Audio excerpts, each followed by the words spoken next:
Let's talk about him. He was born on the 4th of March, 1938. Sometimes, I wonder why he died so young.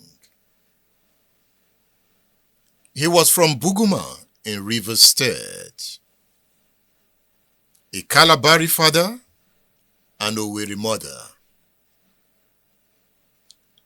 It's about Cardinal Rex Lawson, a highly emotional and deep musician.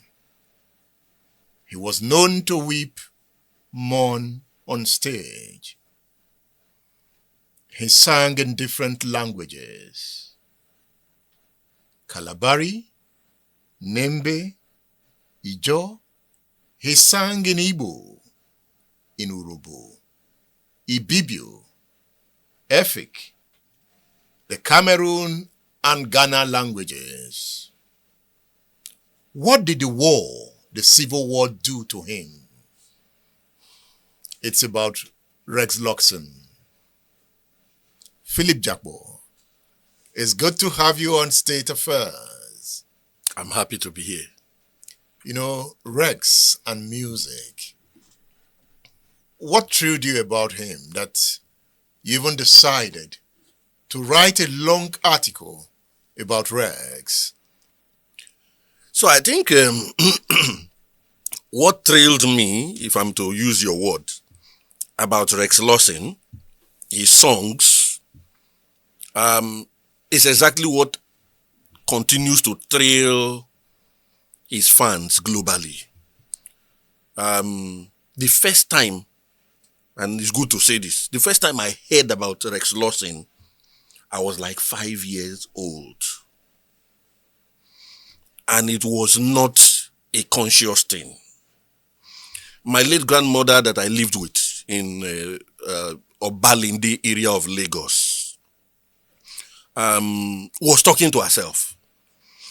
I think there was an accident. One popular person died. And so I remember I was like 5 and she was like, but he struck. She was like, these roads have claimed so many people. Celeste Inuku, is it Rex Lawson? And while she was saying that, I could see there was this emotional pain in her when she was saying it. But that was then. I'm talking about the early 80s. I'm talking about maybe 1982 or so. But I don't know why it stuck. But it wasn't until nearly 30-something years after there was this program on NTA, and I think the presenter was talking about Highlife greats and mentioned Rex Lawson again. And I just quickly connected to when I was like 5. My grandmother mentioned something about this Rex Lawson. Why don't you dig? Because that was when the internet was just, people were now having access to more information. And I started digging. First of all, his songs. Asawale. Oh, this is the person that did the Sawale. Oh, nice. Wow. Listen to other songs. I started listening to different songs. But what struck, and that goes back to your question, was that those songs happened in a particular era. The era before the Nigerian Civil War and during the Nigerian Civil War. And immediately after the Nigerian Civil War. So I felt there was this history, rich history around the issues he sang about and his persona. So I started digging. So the environment must have affected his songs. The environment affected his songs, and there was a need to dig further. So I started digging, piecing information here, there, here. And the more I dug, the more intriguing it was becoming. I could connect to the fact that, this song, for instance, Hail Biafra. Hail Biafra happened when Biafra was declared. Mm-hmm. Then there was Go On Special. Yeah. Go On Special. Why will he sing Go On Special and Hail Biafra at the same time? No, it's not possible. Because, of course, that will be, if he's singing Hail Biafra and go one special, in one single track. That could be treason, because the Nigerian side was fighting with the Biafran side. So something could have happened. So I started asking questions. This journey took me to Buguma in River State. Yeah.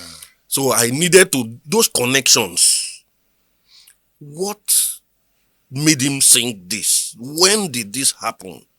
Okay, and then I read somewhere that Rex Lawson was the one that sang the same song that many people from the northern part of the country will say Igbos started singing some songs, celebratory songs, when Tafawa Balewa and Ahmadu Bello were murdered. They were mimicking Rex Lawson's song. Yes, and I was like, I need to ask questions about these things. And I got some of those answers. He was born in Buguma.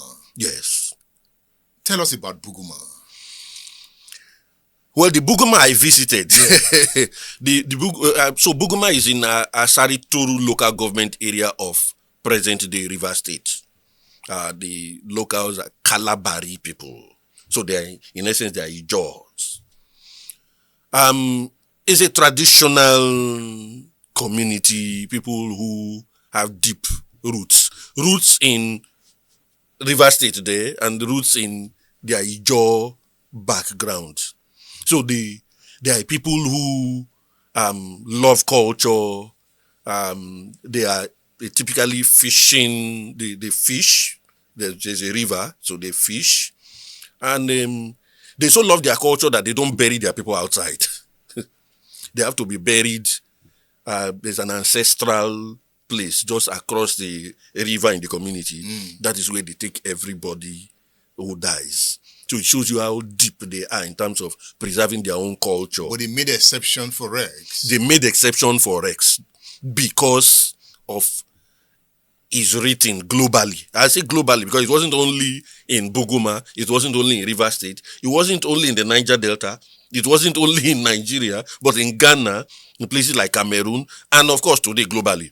But as at that point, he had already attained that stature of a figure that was loved everywhere. His songs evoke so much emotion. There was something different about his own style of high life music. There was so much harmony. There was so much coherence that it was something everybody, even then when he was alive, loved, danced to. He didn't want to go to the university. I learned he wasn't interested in schooling after some point. He just wanted to be free. Free with music. Exactly. So he lived with his elder sister. He did his primary education in Buguma. But even at that point, he had already started, some local, singing with, he was in the same school, I think, with his sidekick. What was his name? His sidekick, the name had just skipped me. Sonny Brown. Sonny Brown, yes. They were in the same school. And already they were budding talents. And he felt this is what he needed to develop. And that development will, of course, not happen in Buguma. He had to go out. So he moved to Port Harcourt town, which was all like the Port Harcourt of today. Port Harcourt had always been Port Harcourt, bubbling, bustling. The musical greats were playing there. And then he went to Onitsha,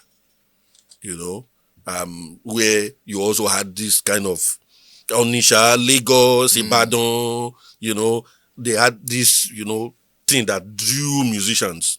And he felt, of course, those are the places he would meet some of the greats. And of course, he met them. He played with Bobby Benson. He played with Sammy Obot, Chris Agilo. He went to Ghana. And I think it was when he came back from Ghana. So Ghana really had the Ghanaian high life music and music scene really had massive impact on him. Because by the time he was coming from Ghana, I think maybe around 1960, his style had changed. Can we say Ghana is the home of high life? We must accept it. we will not accept that Ghanaian jollof rice is better than Nigerian jollof rice. But Ghana was where high life took root. But Nigeria took it further. Because when people like Rex Lawson came back home, their style of high life had harmony and appealed not only to the old people but also to the young. So it penetrated.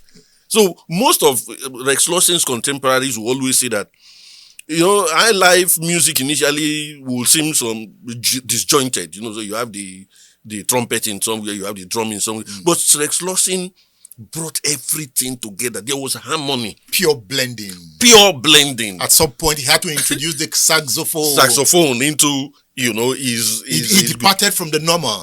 Exactly. Trumpet was the normal. But saxophone, he revolutionized high life music. And that's why everybody loved him. He experimented with sound and notes. And it worked. When I listen to his music, the beauty of his voice, how he manages the sound. Yes. You see that it is deliberate. Everything is deliberate. Well plotted. I think that's why I continue to use, maybe for want of words, I'll just continue to say there was harmony. Unlike what, others were playing. So it would seem others started following his footsteps and started bringing harmony into, high life music. So that's why he had this wide acceptance. Yes, high life started in Ghana, but Nigeria took it a notch higher when people like Rex Lawson introduced that harmony. When you got to Buguma, you met his brother. Yes. Chief Lloyd Lawson. That was in 2019. For me, that was a watershed moment because I wanted to meet somebody connected to this man.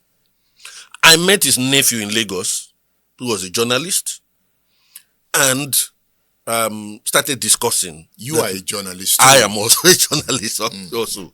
So Benson, that was the name of the guy, and can we meet somebody who knew this man, who was connected to him, who could connect these dots that are missing in what I'm trying to put together.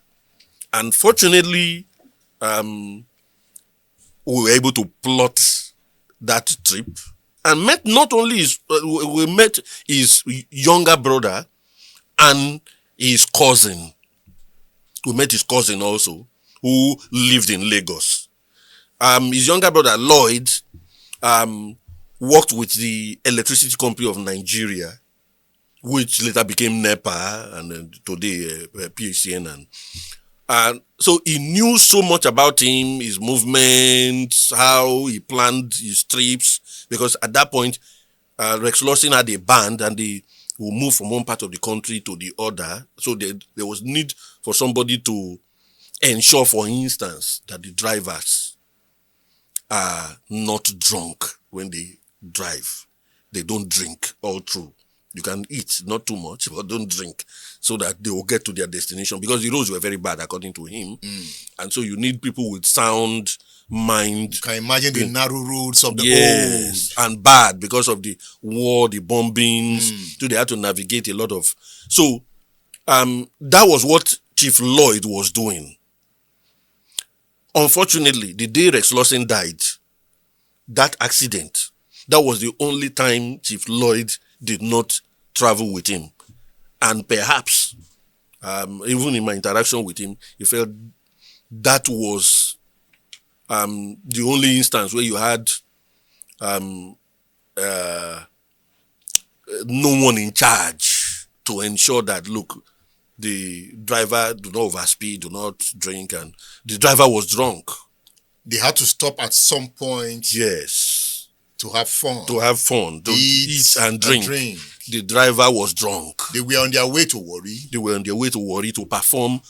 The performance was supposed to be on January 16, 1971. The contract was signed on January 15th, 1971. Rex Lawson was to collect a loan from the River State government. And the component of that loan was a vehicle, a Volkswagen. According to Lloyd, his younger brother, Rex Lawson loved the Volkswagen. What later became what we know as the not Kabu Kabu, and then Danfo, the older generation Danfo that we grew up to meet. So that was it. But that was when it was very popular, reliable, and of course, even when we grew up, it was also very reliable. So that component was what he was actually waiting for. His band had moved a day before to Warri. The show was supposed to run from around 10 p.m. on January 16th. So he felt he could get particularly the vehicle component of that loan. So his band had moved a day before, on January 15th. He was supposed to get the loan and the vehicle in the morning of January 16th.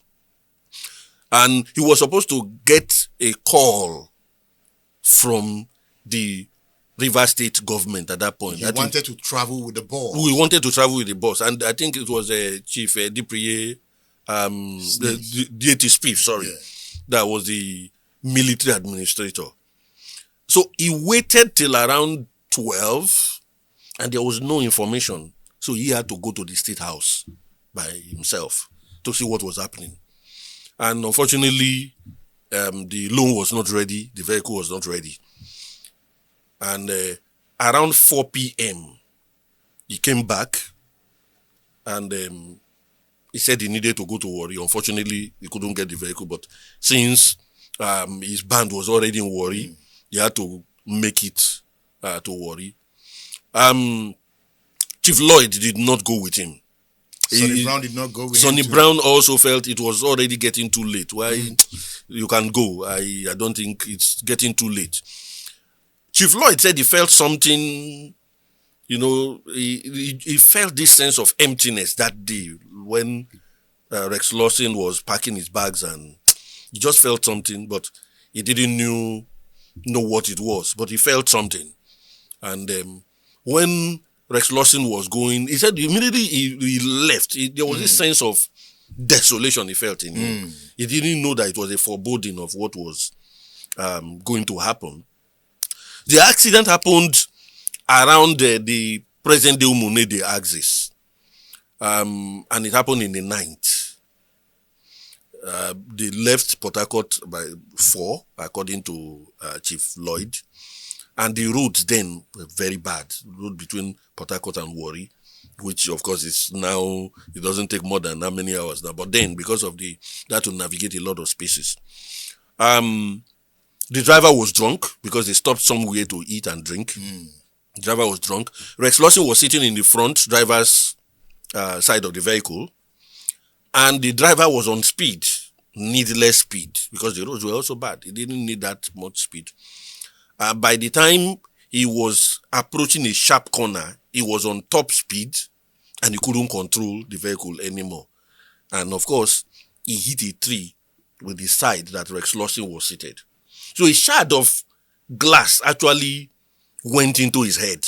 And according to a member of his band I also spoke with in Buguma, when I visited in 2019, he was one of the first responders that got there because he had already left the band after the band left Umuahia. He was in the military and they were stationed somewhere not too far from Umunede. So when the information got to their command that there was an accident, he was one of the first responders. And he said he saw the shard. It was not something too serious, but it went into his brain. Went into the head, the skull. And he was the only one that died. Yeah, and there were about 3 or 4 in the car. There were about 4 in the car, but he was the only one that died. And his body was taken that night to Eko Hospital in Warri. And the information only got to Chief Lloyd the following day in the morning. In fact, according to him, that morning the radio stations were actually playing a Rex Lawson song. And then, to his surprise, some military officers came to the town and they said they were looking for him. And by the time they got there, they broke the news. He broke down. It was a terrible day for the people of Buguma. It was a terrible day for the people of Rivers State. It was a terrible day for Nigerians. I can see the picture of you and his brother here. Now, your article is entitled Rex Lawson, Life and Times of a Highlife Legend. Yes. You went to Buguma. I visited Buguma. Now, there's something interesting about Chief Lord. He met the second in command to Ojukwu during the war. Yes. Phillip Jakpor. Phillip Jakpor. Your namesake. He was the Chief of General Staff of Biafra. Yes. Tell me the story about how Lord had to go back to Buguma to fetch Rex Lawson and take him to Biafra. So that, what you have just mentioned is one of the reasons why I actually went on that trip. I needed to know the connections between Rex Lawson leading the Biafra band, because the military, I don't know, these days, I think there should also be, there's this thing about the military band. They always have their They band. always have their band. Yeah. And if you listen to the songs from the military in the 60s, there's this connection with high life music also. Yeah. So I needed to know the connections, because as at that point I'd listened to Hail Biafra by Rex Lawson. I'd also listened to Go On Special by Rex Lawson. And then I'd asked people from the Kalabari area what these songs meant. And I could see this Hail Biafra was actually praising Ojukwu, the leader of the Biafran army at that point. And Go On Special was praising Go On for liberating Rivers State. So I was like, what's happening here? Now, it's as simple as the musicians in that era, when the Civil War was ongoing, they needed to be careful. They were in a tight corner. Anything you say will be misinterpreted by this side or that side. Immediately the war started, Rex Lawson relocated back to Buguma. From Lagos. From Lagos. I was involved in fishing. Like I mentioned earlier, his people are traditionally fisher folks. His younger brother, Chief Lloyd, was working with ECN, the Electricity Company of Nigeria, which later became NEPA and PACN, and was stationed at Umuahia, which was the epicenter at that point of the Biafran administration. And one day, Colonel Phillip Jakpor, by chance met Chief Lloyd. I think somehow they may have known themselves in Lagos or elsewhere. I was like, are you not the younger brother of Rex Lawson? And he said, yes, I am. Where is Rex Lawson? And Chief Lloyd said, because of the war, he relocated back home. He's now into fishing. Phillip Jakpor was like, fishing? Rex Lawson? No, it's unacceptable. Please, I'm going to give you some men. Go and fetch him. Bring him to Umuahia. He's going to head the Biafran band. And the following day, that was exactly what happened. The Chief Lloyd and some troops went to Buguma. And when they got to town, got to the village, as would be expected, Rex Lawson was not at home. He was fishing. And, you know, this team went to the seaside and riverside and saw him. And immediately the younger brother went to him and said, look, bros, you are going to leave this fishing, you know. There's job for you. Phillip Jakpor, in other words, the Biafran army wants you. They want to engage you. And he went with them to Umuahia. And immediately he got there. The leader of the Biafran band at that point was also another Celestine Uku? Highlife great, Celestine Uku. Good. But there are levels.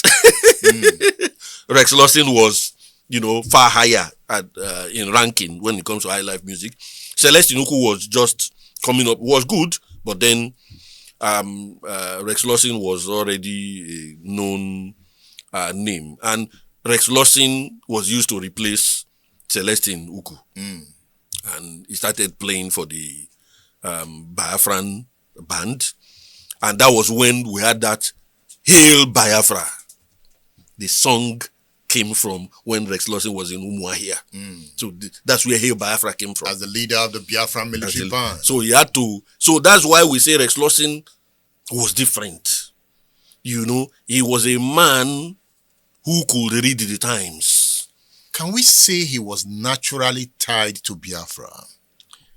Before the war, before the counter coup in the north, his song became a subject of dereliction against the person of Ahmadu Bello. Yeah.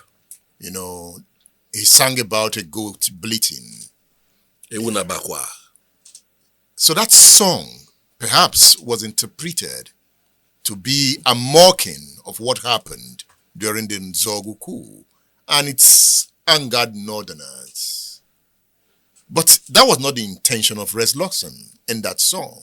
So why was it misinterpreted?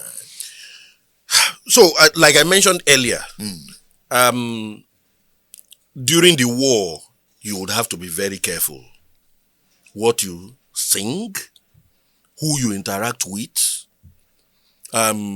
where you are found. So the song Ewunabakwa was actually done around 1964. 3 years or 2 years before the January 15, 1966 coup, where Tafawa Balewa and Ahmadu Bello were murdered. Yeah.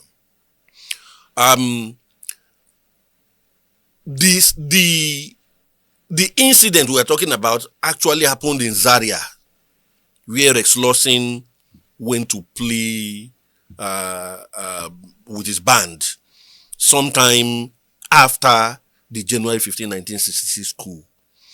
Tensions were still high. The northern part of the country was aggrieved. Now, I think it was not a wise decision to play that song. But then we could also be wrong, because that song was not meant to caricature anyone. It was not meant to ridicule anyone. It was just a song that he had done in 1964 when there was no strife in the country. But while that song was being played on stage in the nightclub where they performed, somebody from the northern part of the country asked another guest who was also there to enjoy the band that, what does this song even mean? This goat bleating in the song, what does it actually mean? And that person jokingly said that, that song actually, the goat bleating is actually Ahmadu Bello or Tafawa Balewa when they were being slaughtered. So it was, this did not come from Rex Lawson. It did not come from any member of his band. It came from a guest, someone who came to enjoy himself and then joked with that subject. And the guy from the north who heard it was like, oh, is that what these people are mocking us? And he went out and spread the news that, look, Igbo people are mocking us. And you remember, Rex Lawson just has, his mother is from Owerri. Yeah. The father is from Kalabari. He's also Igbo. So he's Igbo and he's also Ijo. But that was not his intent. And before you knew it, news had gone around town that Igbo people are mocking people from the north.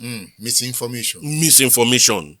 It spread like wildfire. Information got to the owner of the hotel that, look, Rex Lawson cannot even stay here this night. This hotel will be burnt down because he came here to mock our people.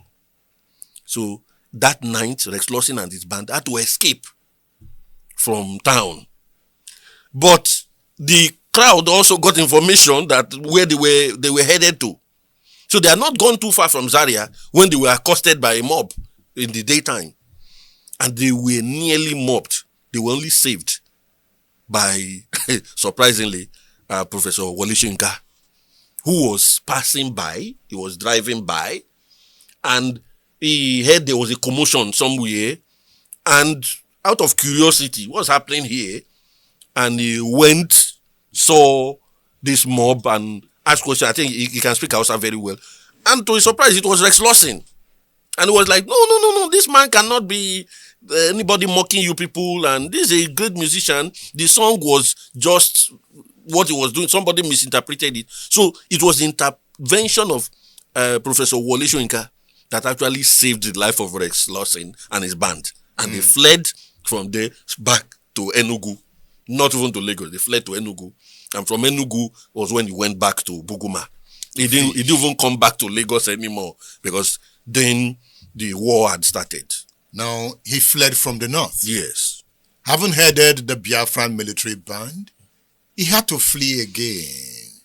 This time, running back to Buguma into the hands of the Nigerian troops. Why did he have to leave Biafra? So that is another story. So I spoke, like I said, with his younger brother, Chief Lloyd. Chief Lloyd mentioned something. He said it will seem Phillip Jakpor got information that Rex Lawson and his band will not just be entertainers.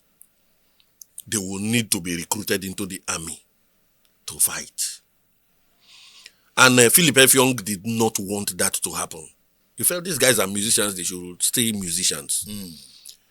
So according to Chief Lloyd, Phillip Jakpor called him.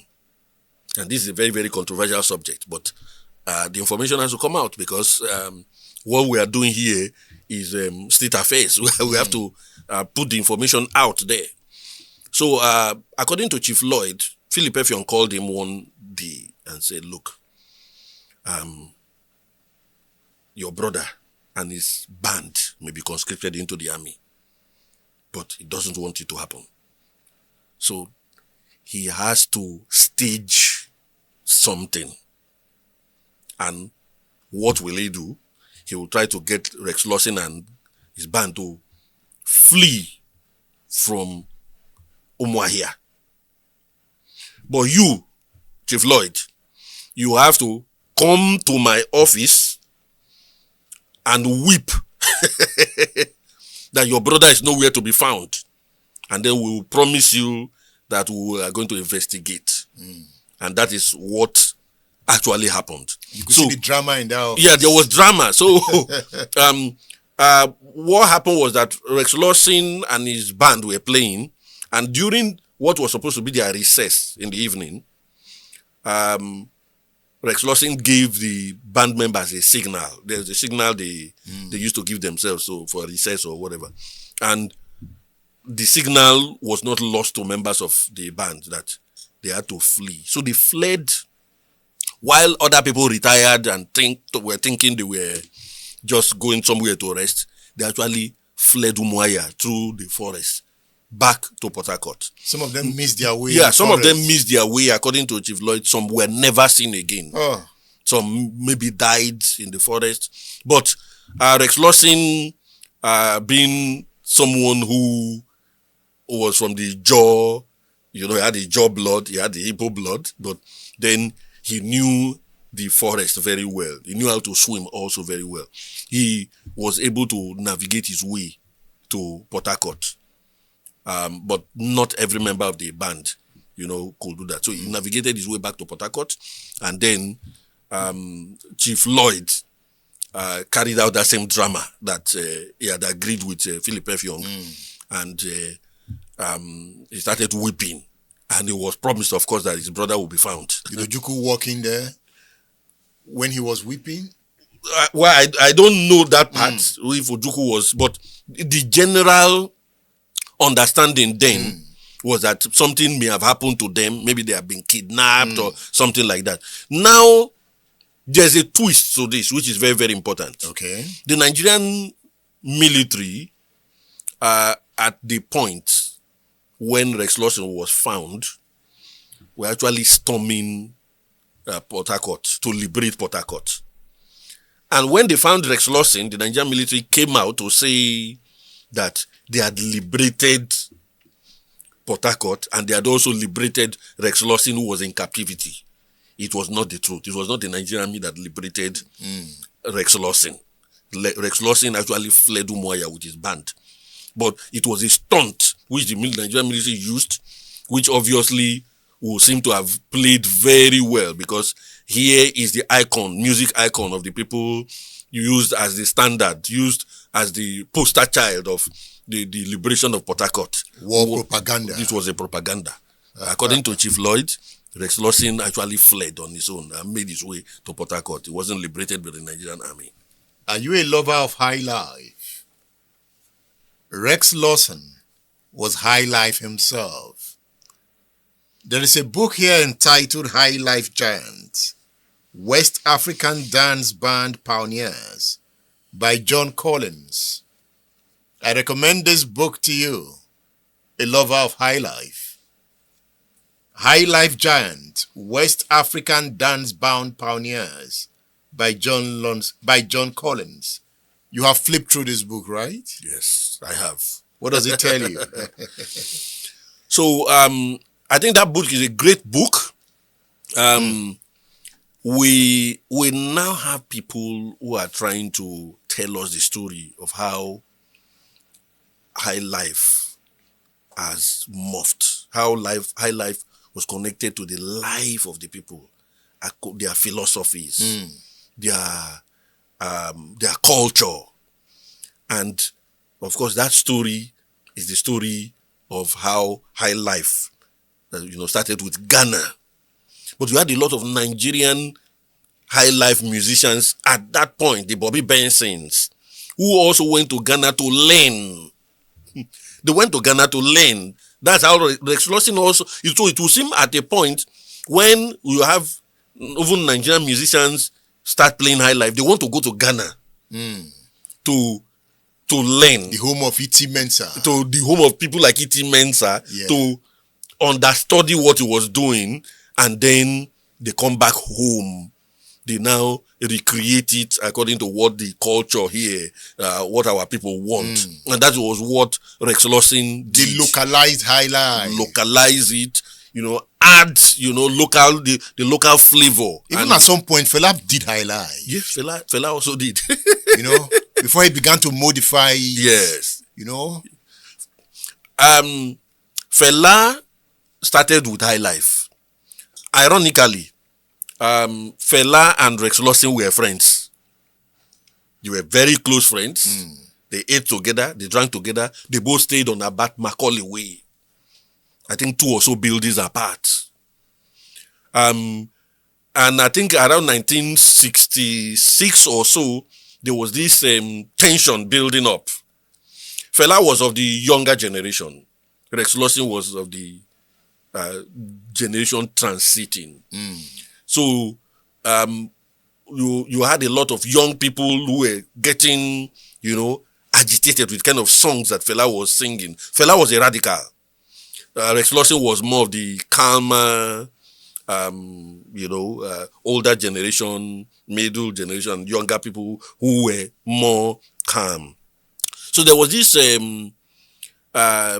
popular thing then that there was going to be a major music competition, where Fela and Rex Lawson will face off, but it never happened.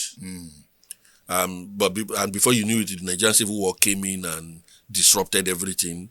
Musicians, especially high life musicians who were majorly from the southeastern part of the country, went back home, and that created a lacuna in high life music that the high life music never recovered from.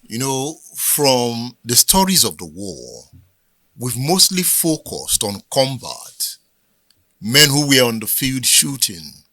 But there's the other side of the war. There was entertainment during the war. Rex Lawson was playing music, for the army. Yes. That was entertainment. Yes. Now, that is why this book is interesting. The Other Side of Biafra by Tony Amadi. You know, I like it when new books give new perspectives. Because most of the books on the war, combat. Yes. Combat. Deaths. But here, we saw the other side of Biafra. Look at the book. The Other Side of Biafra. It's a book that virtually completes the body of literature of the Biafran experience. For the little did the world know about the intensity of social life that thrived in the enclave that was known as Biafra, despite the mass of literature that have emerged since the end of the war in January 1970. The Other Side of Biafra, social life, music, dance. You know, dance is so powerful, music is so powerful, that you begin to look at the Rex Lawsons as philosophers, as prophets. You look at their lyrics, you know what they sang about: morality, family, men and places. These are intellectuals in their own right, is it not? They are. I want to escalate what you have just said. The reality of war is brutal. People saw their children die. People lost their whole families. Some entire families wiped out. Very harsh reality. And the people found some escape in music. And that was what Highlife presented, because of the melodies, the rich message that people like Rex Lawson were conveying. Even after the war, the music did a lot to heal some of the wounds of that era.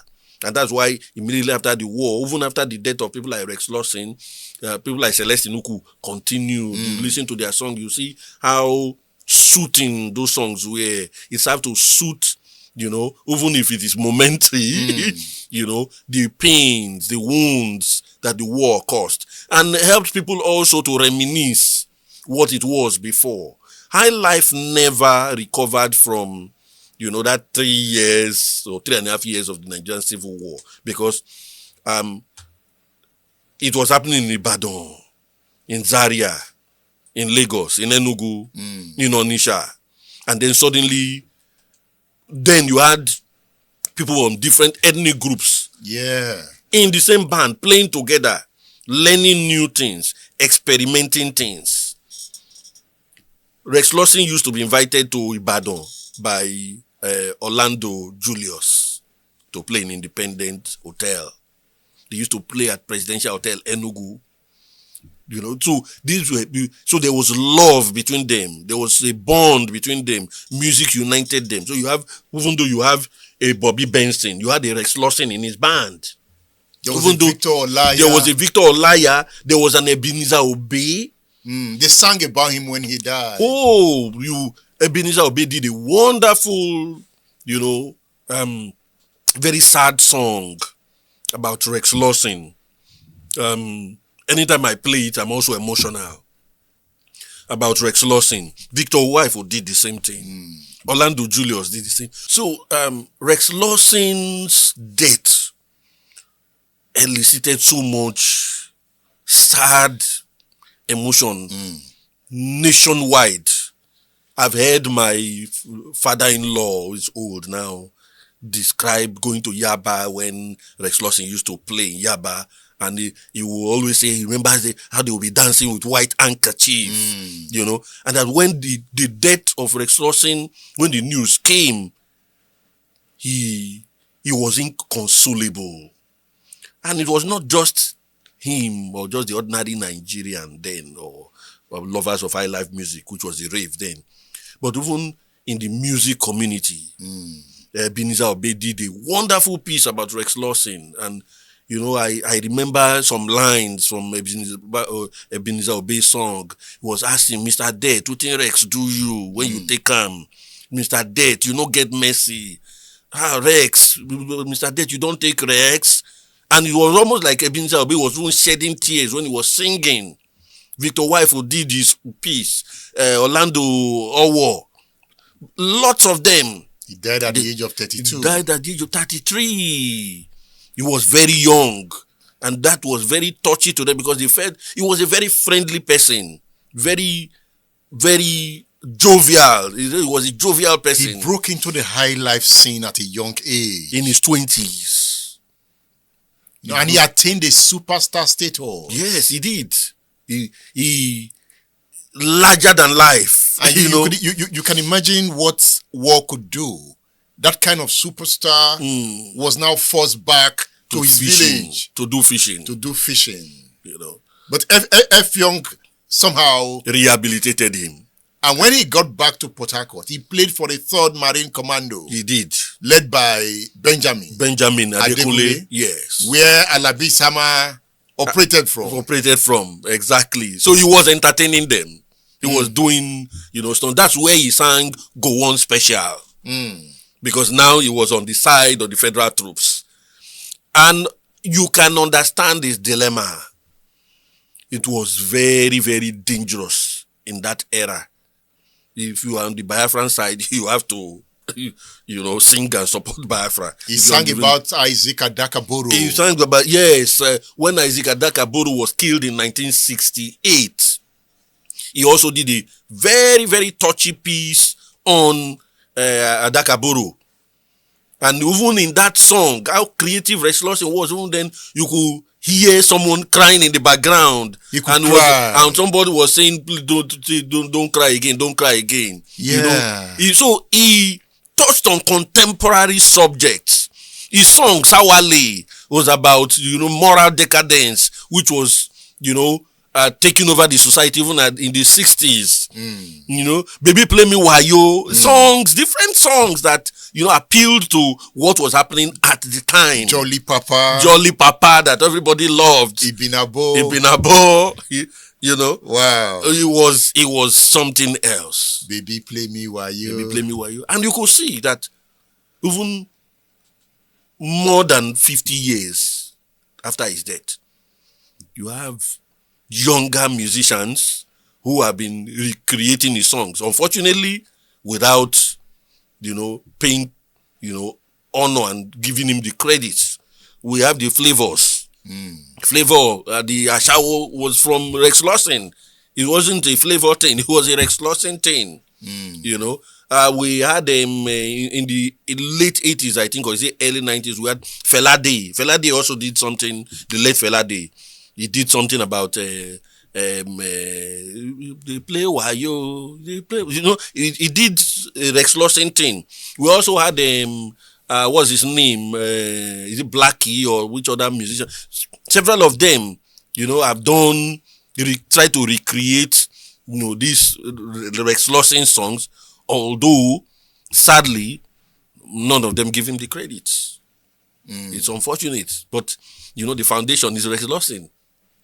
Rex Lawson. There's a Rex Lawson Cultural Center in Port Harcourt. Yes. We'll give that to the current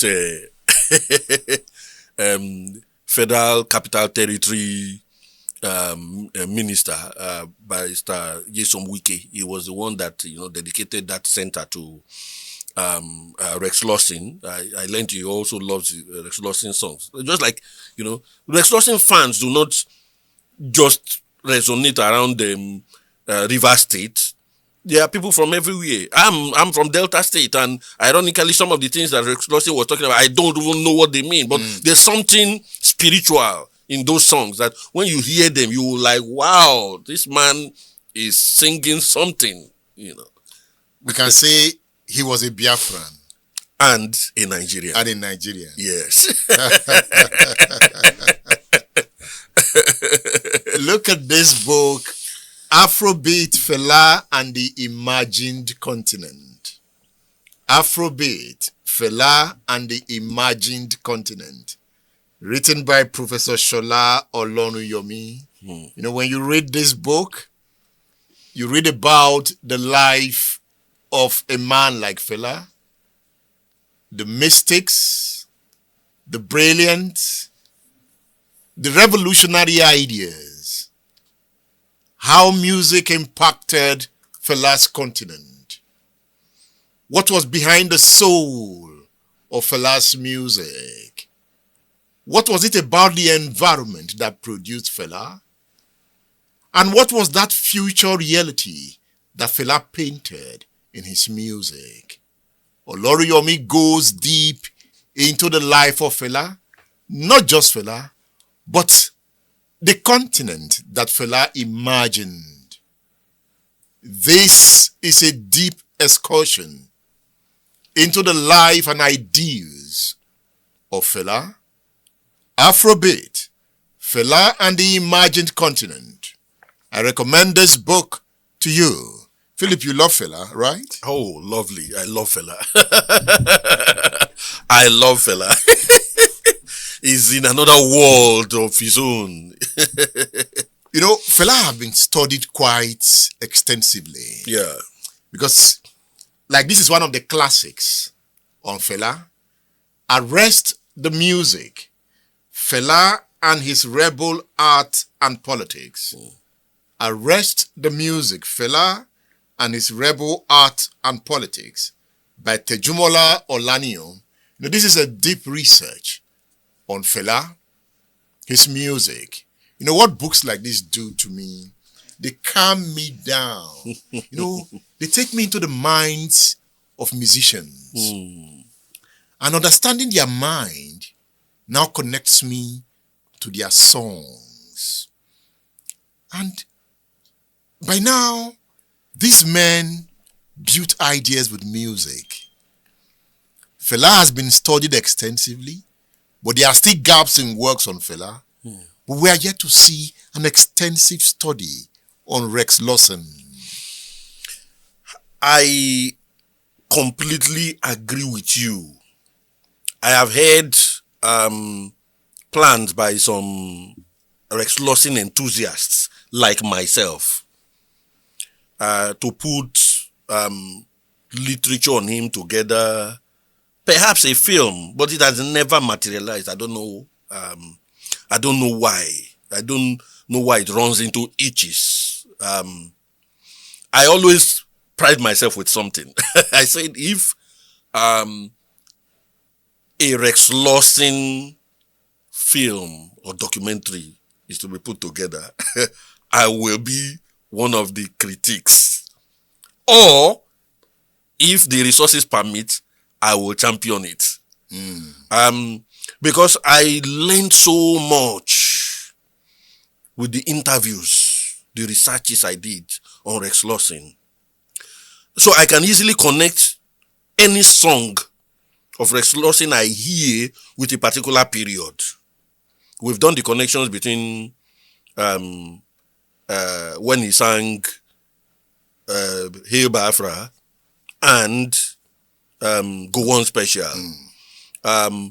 You could easily understand when he did Major Boro that it was around the period when Major Boro died. Whether he was murdered or it was friendly fire, we don't know the true story even till today. But Labi Sama has told us the story.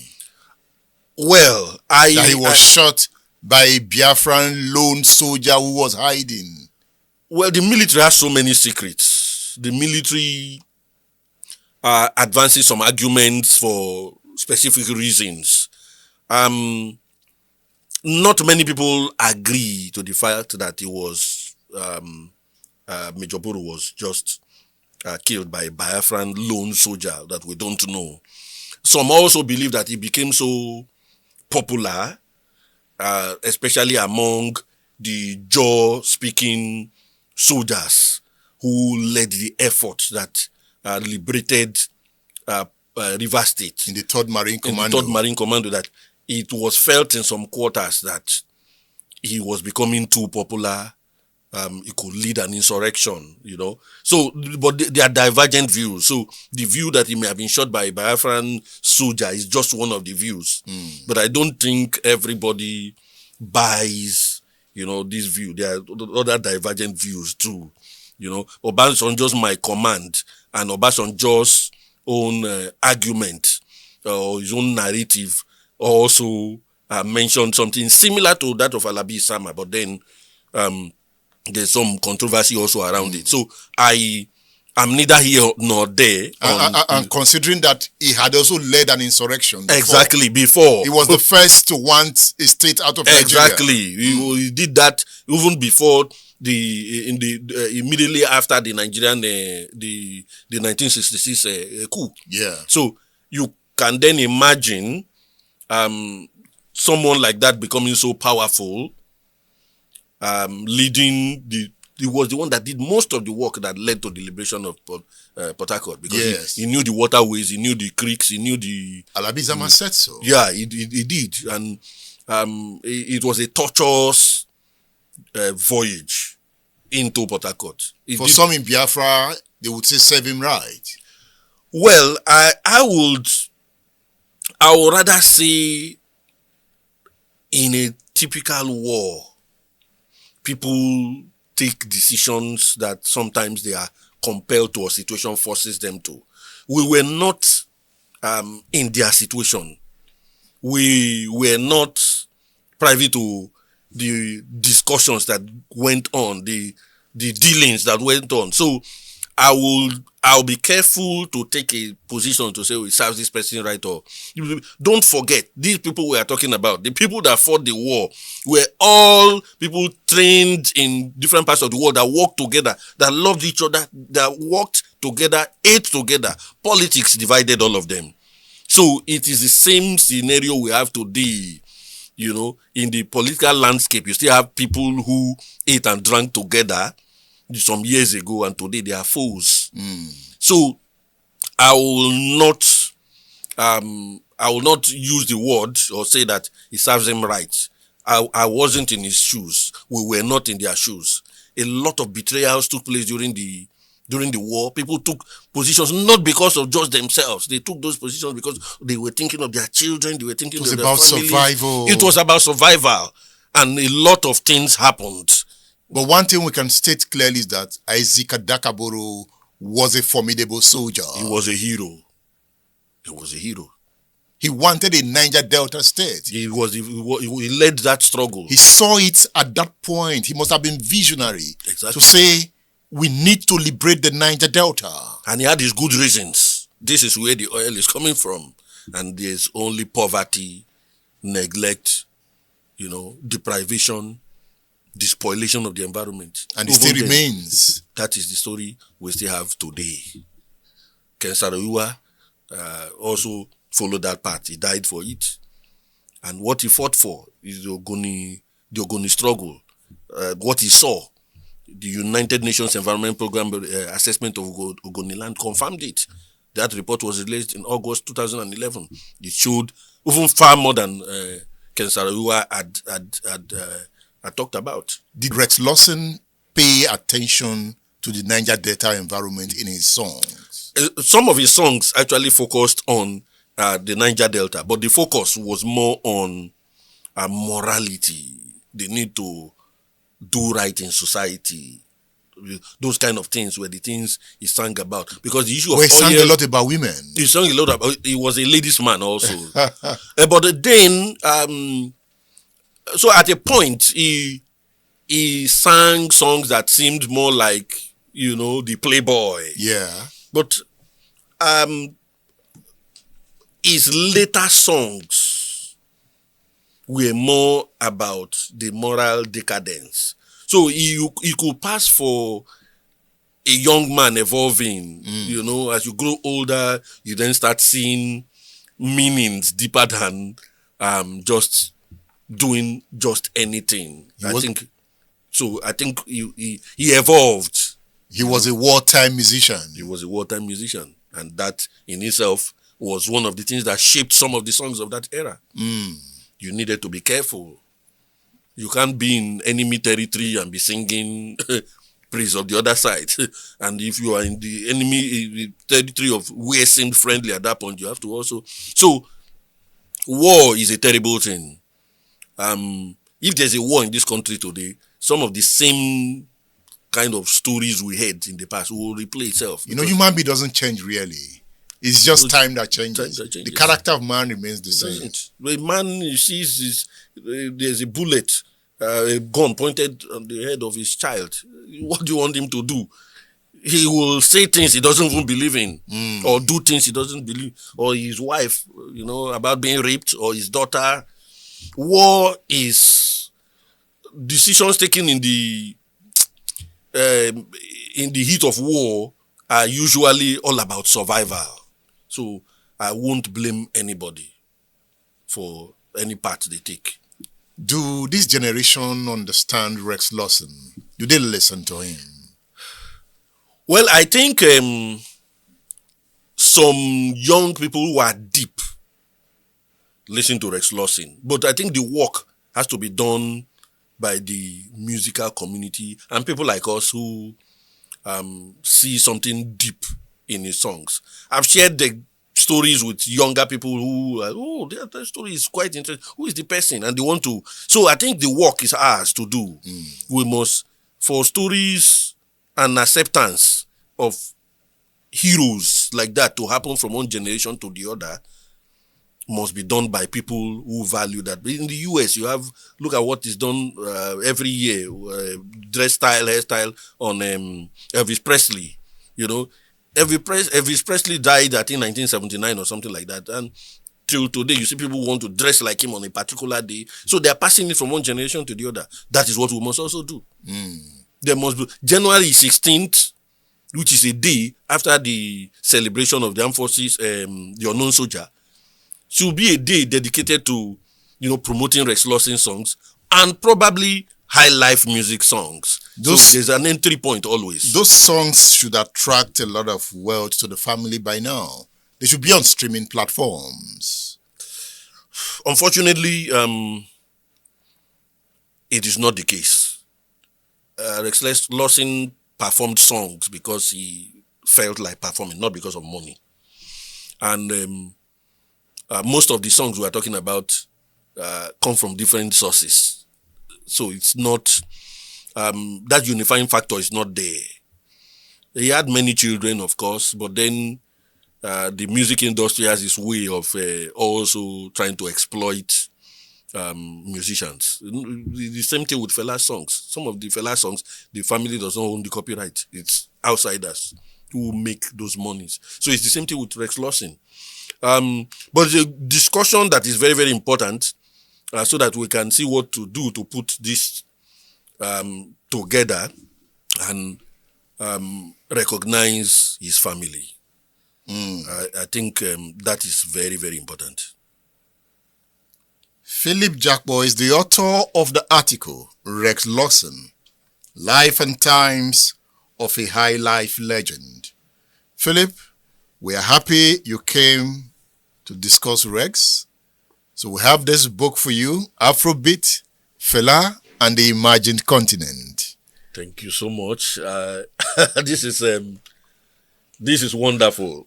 This adds to my collection of musical greats in Nigeria. And we also feel you should have a taste of this book, The Other Side of Biafra.